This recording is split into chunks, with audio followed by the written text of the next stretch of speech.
C'est l'heure du magazine du dimanche. Bonjour Madame Touré. Bonjour Madame Fofana. Alors vous êtes présidente de la commission développement de l'entrepreneuriat féminin du patronat ivoirien. Oui. Vous voulez œuvrer à valoriser les petits métiers exercés par les femmes. Nous allons en parler. Mais avant, dites-nous Madame Touré, vous êtes reconnue comme la première femme industrielle dans la filière ANACAD en Afrique de l'Ouest. Vous avez d'ailleurs reçu plusieurs distinctions à cet effet. Dites-nous, est-ce qu'il est facile d'être une femme entrepreneur et surtout, comment y arriver, comment tirer son épingle du jeu? Merci Madame Fofana. Comme tout métier, rien n'est facile. Une femme entrepreneur déjà, c'est celle-là même qui a choisi une activité génératrice de revenus, si petite soit-elle, quelle que soit sa taille, et s'y consacre. Effectivement, je me suis consacrée à la noix de cajou, au développement de cette filière. Aujourd'hui, nous sommes premier producteur mondial. C'est une fierté.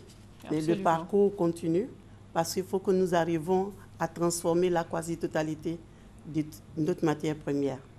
Et aujourd'hui, nous sommes à moins de 10% et c'est là que la lutte commence. Parce que nous ne pourrons pérenniser cette filière que lorsque nous aurons la maîtrise totale pour la transformation de la quasi-totalité de la production nationale. La commission développement de l'entrepreneuriat féminin du patronat ivoirien sensibilise entre autres les femmes sur les avantages qu'elles ont à passer de l'informel au formel. Vous les informez des avantages, de l'importance du réseautage. Comment s'organise concrètement votre action sur le terrain? Notre action s'organise sur deux volets, la formation, la sensibilisation et l'information. Nous faisons des forums avec ces femmes pour leur enseigner les bonnes pratiques de gestion, pour voir comment effectivement elles peuvent se faire confiance, croire en ce qu'elles font et booster vraiment l'entrepreneuriat en eux. Parce que déjà, une chose c'est d'être entrepreneur, une autre chose c'est de pouvoir réussir. Mais nous disons que le succès est au bout du travail. Pour commencer un métier, il faut y croire, il faut se faire confiance, il faut avoir une vision, il faut avoir une passion. Et c'est ce que nous essayons d'inculquer aux femmes entrepreneurs de Côte d'Ivoire à travers des ateliers de formation, des forums, des plateformes d'échange, même à l'intérieur, pour permettre à ces femmes justement de leur donner l'avantage d'être dans le formel. Aujourd'hui, elles exercent dans l'informel. Elles sont nombreuses, elles sont importantes, elles contribuent au développement de l'économie ivoirienne. Mais malheureusement, elles ne sont pas valorisées parce qu'elles échappent au contrôle. Elles ne sont pas valorisées, elles ne sont pas quantifiées. C'est l'un des objectifs que la Commission s'est assigné, à savoir l'identification des femmes entrepreneurs qui exercent ces petits métiers, mais qui sont vitaux pour l'économie nationale. Et quel est leur poids justement donc dans cette économie?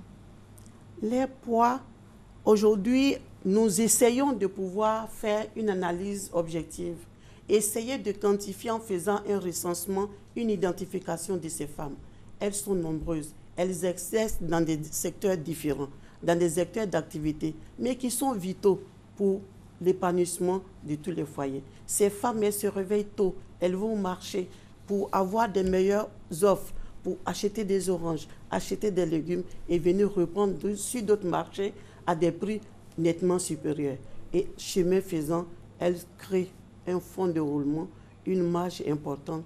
Et c'est ça qui leur permet justement de s'occuper des foyers, de s'occuper de la scolarité des enfants, etc.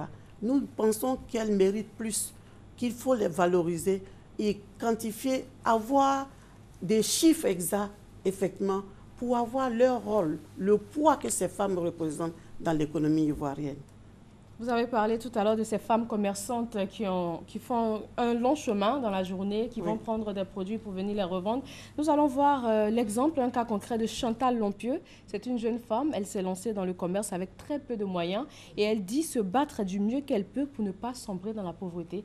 On suit cet élément et on se retrouve tout de suite après.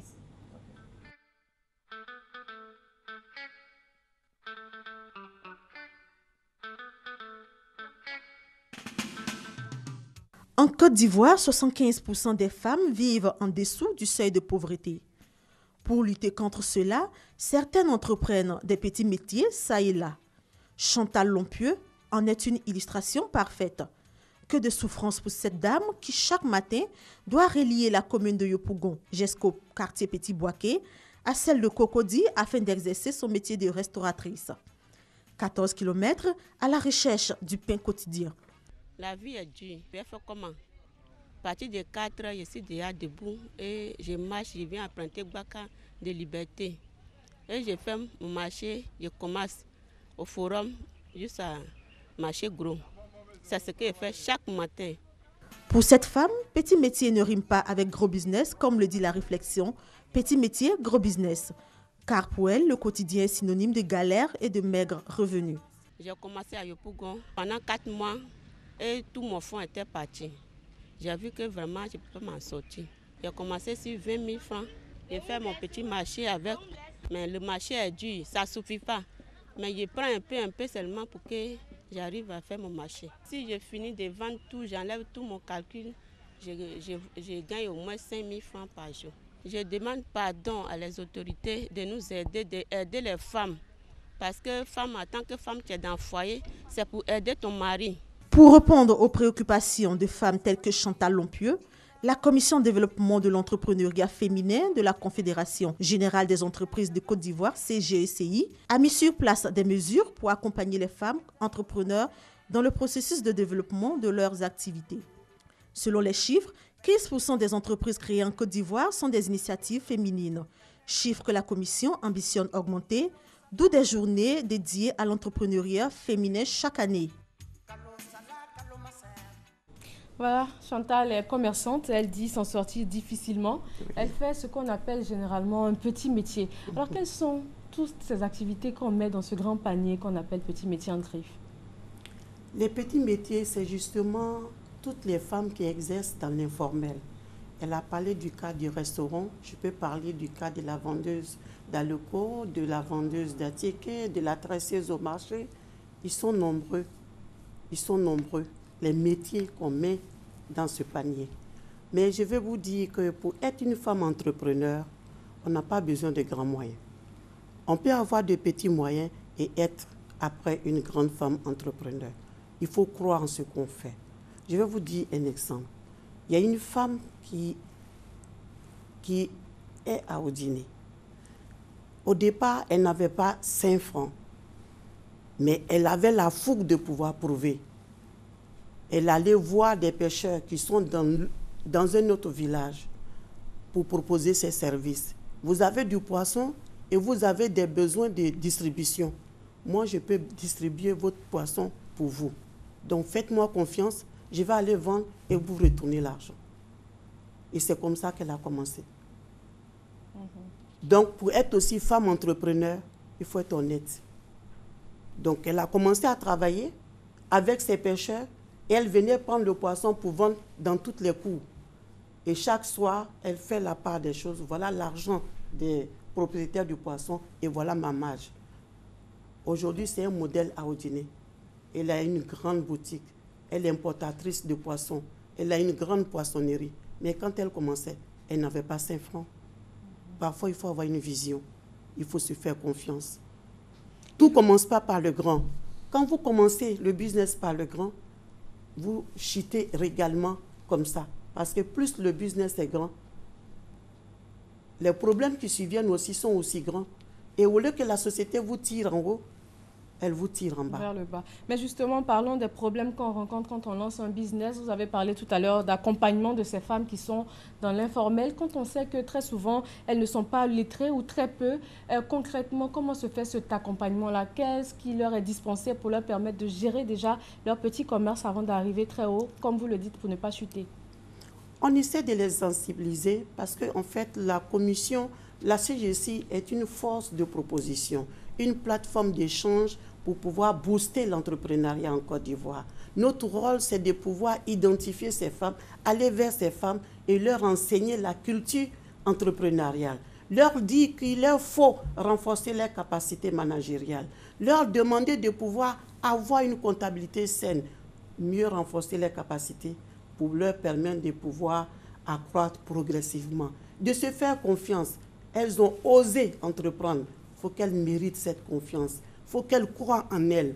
L'entreprise n'est pas facile. Il y a des hauts, des bas. mais le succès est au bout de l'effort. Est-ce qu'elles arrivent effectivement à mettre en pratique ces petites techniques que vous leur apprenez, par exemple, à faire leur comptabilité et tout, à suivre leurs activités? Est-ce qu'elles arrivent après? Si nous avons un exemple, l'année dernière, en 2015, nous avons fait une formation avec les femmes qui vendent les légumes au plateau. On a fait la formation avec elles pour leur dire comment vous faites votre journée. Elles nous expliquent et on essaie de voir comment éventuellement on peut leur permettre de pouvoir pérenniser l'activité qu'elles ont choisie. Et ceux qui ont des produits périssables n'ont pas les mêmes préoccupations que les céréales, ainsi de suite. Donc, ça fait que c'est un problème assez important, mais toute chose a un début. Aujourd'hui, je peux dire qu'il y a l'espoir.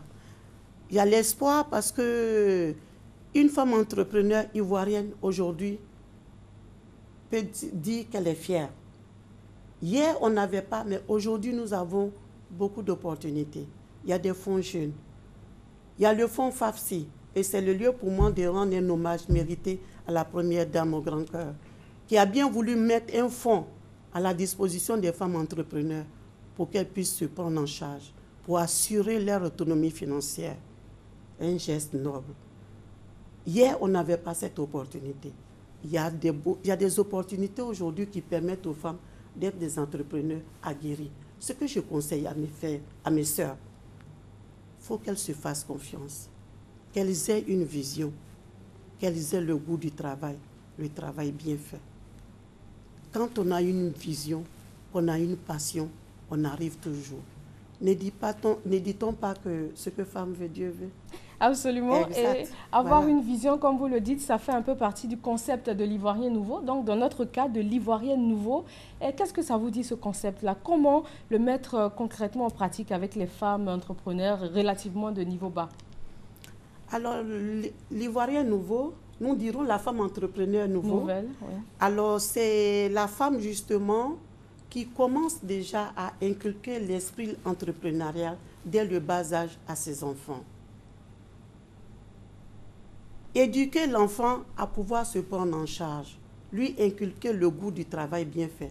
Nous assistons à pas mal de choses aujourd'hui qu'on aurait pu éviter si à la base nous avons pris nos dispositions. C'est ça, voir la femme entrepreneur autrement. La femme entrepreneur nouvelle, c'est la femme justement qui, malgré qu'elle ne soit pas partie à l'école, elle est experte dans sa tête, elle a toute sa comptabilité dans sa tête et qu'elle arrive à traduire son projet en action. C'est ça, l'ivoirien nouveau. L'ivoirien nouveau pour nous, ce ne seront pas des femmes entrepreneurs qui vont se morfondre dans les salons avec des diplômes ou pas pour dire qu'on n'a rien fait pour nous. Non. On se connaît soi-même plus que tout le monde. Il faut se connaître soi-même, savoir ce que tu peux faire. Qu'est-ce que tu penses que tu peux faire? Tu réfléchis, tu vois ce qu'il y a à faire et tu vas vers des personnes pour qu'on puisse traduire ça. Et c'est ça notre rôle au niveau du patronat. Nous les accompagnons, nous les appuyons à ce que leurs projets, à ce que leurs rêves soient réalité.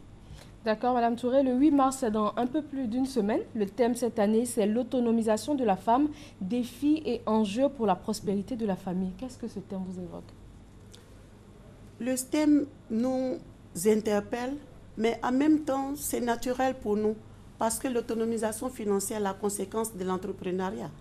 Très vite, elle a choisi une activité génératrice de revenus, parce qu'elle a cette activité qui génère de l'argent, qui produit de la matière et qui permet de pouvoir créer des emplois. Elle est déjà autonome financièrement. Et parce qu'elle est autonome financièrement, elle contribue au développement de la famille. Elle contribue à la prospérité de la famille. Et c'est ça l'autonomisation. Pour moi, l'autonomisation vient à la fin. Mais une femme entrepreneur doit pouvoir aspirer à l'autonomisation financière. C'est ça le premier objectif. Pour dire que j'ai cette barrière devant, il me faut surmonter cette montagne pour que je puisse toucher le sommet. Donc, c'est aussi simple que ça. Absolument, c'est aussi simple et très intéressant. Je suis sûre qu'elles sont nombreuses, les femmes, à avoir été interpellées par tout ce que vous avez dit. Comment faire pour se faire appuyer aujourd'hui par vous? Comment? Celles qui sont intéressées. Celles qui sont intéressées, la commission est là à la disposition de toutes les femmes entrepreneurs de Côte d'Ivoire. Nous essayons d'échanger avec ces femmes en leur donnant des exemples de success story, en leur donnant des exemples d'échecs, parce que l'échec aussi est une vertu du succès de l'entreprise. Parce qu'une entreprise qui marche sans problème, il faut avoir peur. Donc ça rime avec les problèmes. Et leur dire qu'il faut savoir, le problème n'est pas de tomber, mais il faut savoir se relever. C'est sur cette très belle pensée que nous allons mettre fin à cet entretien. Merci Massogbé Touré, présidente de la Commission de développement de l'entrepreneuriat féminin du patronat ivoirien. Merci. Direction les États-Unis pour finir, 73,5% des voix pour Hillary Clinton. Elle a remporté samedi la primaire de Caroline du Sud face à Bernie Sanders avec 26%. Un État gagné sans surprise grâce notamment au vote des Afro-Américains qui représentent la moitié de l'électorat démocrate local. Merci de nous suivre sur RTI 1. Très bon dimanche à tous.